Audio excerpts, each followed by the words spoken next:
শুভ সকাল বন্ধুরা, আশা করি তোমরা সবাই খুব ভালো আছো। সায়ন ক্রিয়েশনের আরও একটা নতুন ব্লগে তোমাদের সবাইকে স্বাগত। আমি সায়ন। আজকের সকালটা কিন্তু আমার জন্য আর 5টা দিনের মতো একদমই নয়, কারণ আজ আমি যাচ্ছি একটি বিশেষ জায়গায়। কোথায় যাচ্ছি সেটা সারপ্রাইজ থাক, পুরো ভিডিওটা দেখতে থাকো, আস্তে আস্তে সব কিছু জানতে পারবে। সকালে উঠেই প্রথমে 1 কাপ গরম চা খেয়ে ফ্রেশ হয়ে নিলাম, কারণ আজকের দিনটা বেশ লম্বা হতে চলেছে। এবার গাড়িটা নিয়ে সোজা বেরোচ্ছি বাজারের দিকে। আসলে এত দূরে একটা জার্নিতে যাওয়ার আগে স্কুটির কিছু টুকটাক কাজ করানো খুব দরকার, তাই ভাবলাম রওনা দেওয়ার আগে বাজারের কাজগুলো সেরে আসি। বাজারে এসেই আমার প্রথম কাজ হলো স্কুটির চাকার হাওয়াটা ঠিকঠাক দেখে নেওয়া। স্কুটি নিয়ে লং ড্রাইভে যাওয়ার আগে চাকার প্রেশার ঠিক থাকাটা কতটা জরুরি তা তো তোমরা জানোই। রাস্তায় যাতে কোনো রকম বিপদে না পড়তে হয়, তাই কোনো রিস্ক না নিয়ে দোকানে এসে ভালো করে চেক করে প্রয়োজন মতো হাওয়াটা ভরিয়ে নিলাম। যেহেতু আজ বেশ কিছুটা দূরে যাব, তাই রাস্তায় যাতে তেলের জন্য কোনো ঝামেলায় পড়তে না হয়, সোজা চলে এলাম পেট্রোল পাম্পে। একদম ট্যাঙ্ক ফুল করিয়ে নিলাম। ব্যাস, আমার স্কুটির এনার্জি এখন একদম তুঙ্গে, এবার শুধু এগিয়ে যাওয়ার পালা। সবশেষে এলাম গাড়ির দোকানে। এত সুন্দর একটা জায়গায় যাব, স্কুটিটা একটু নোংরা থাকলে কেমন দেখায় বলো তো, তাই জল আর ফোম দিয়ে স্কুটিটাকে একদম ঝকঝকে চকচকে করে ধুয়ে দিলাম। এখন আমার স্কুটিও রেডি আর আমিও রেডি। এবার রওনা দেওয়ার পালা। গাড়ি তো একদম চকচকে তকতকে হয়ে গেল, কিন্তু আয়নায় নিজের দিকে তাকিয়ে মনে হলো, ধুর, গাড়ি যখন একদম পারফেক্ট তখন নিজেকে বা বাদ রাখি কেন। যেমন ভাবনা তেমন কাজ, চলে এলাম একটা সেলুনে। কিন্তু সেলুনে পৌঁছানোর পরেই যা ঘটলো সেটা আমি কেন, আপনারা থাকলেও বোধহয় বিশ্বাস করতে পারতেন না।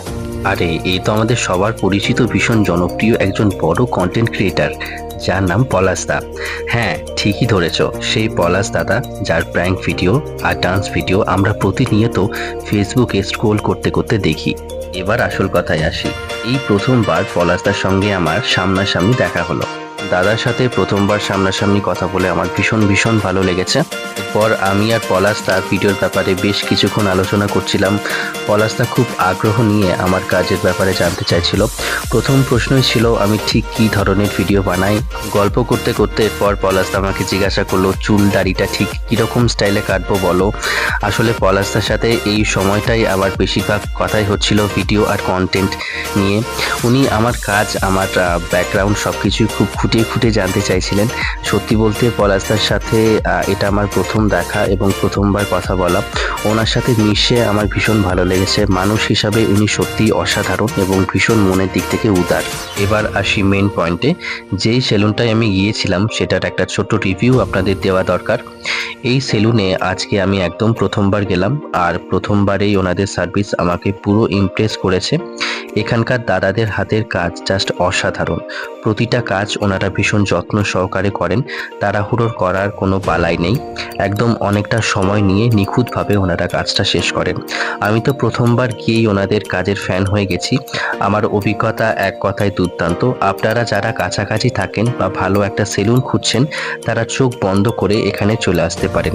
আপনাদের সুবিধার্থের জন্য এই সেলুনের নাম, অ্যাড্রেস এবং ফোন নম্বর আমি ডেসক্রিপশন বক্সে দিয়ে দিলাম। অবশ্যই একবার ভিজিট করে জানাবেন আপনাদের কেমন লাগলো। সেলুনের কাজটা শেষ করে যেইমাত্র আমি বাড়ির উদ্দেশ্যে রওনা দেব, ঠিক তখনই পেছন থেকে একটা চেনা গলা হঠাৎ করেই পলাশদা আমাকে পেছন থেকে ডেকে উঠল। ডাকতেই বলল, ভাই গাড়ি এনেছো, আমাকে একটু পঞ্চায়েত অব্দি নামিয়ে দেবে একবার। আমি তো শুনে এক পায়ে রাজি।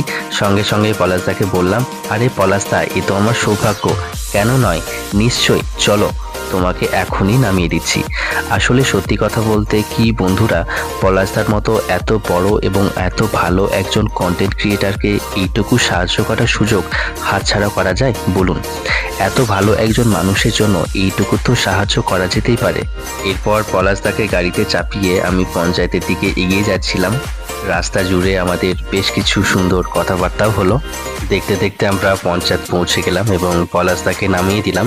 ওনার বাস ধরার সময় হয়ে এসেছিল, কিন্তু গাড়ি থেকে নামার পর পলাশদা আমাকে এমন একটা কথা বললেন যা আমার মন ছুঁয়ে গেল। যেতে যেতে পলাশদা আমার দিকে তাকিয়ে হাসি মুখে বললেন, তুমি এখন যেটা করছো ঠিক এইভাবেই মন দিয়ে কন্টিনিউ করে যাও, খুব ভালো হচ্ছে। তোমার ভবিষ্যতের জন্য আমার তরফ থেকে অনেক অনেক শুভেচ্ছা রইল। তো সকালে সব কাজকর্ম সেরে আমি ঝটপট বাড়ি ফিরে এলাম। তারপর চটজলদি স্নানটা সেরে নিয়ে দুপুরের লাঞ্চটা কমপ্লিট করে নিলাম, কারণ আজকের গন্তব্যটা একটু দূরের। বেশি দেরি করলে আবার বিকেলের আলোটা মিস হয়ে যাবে।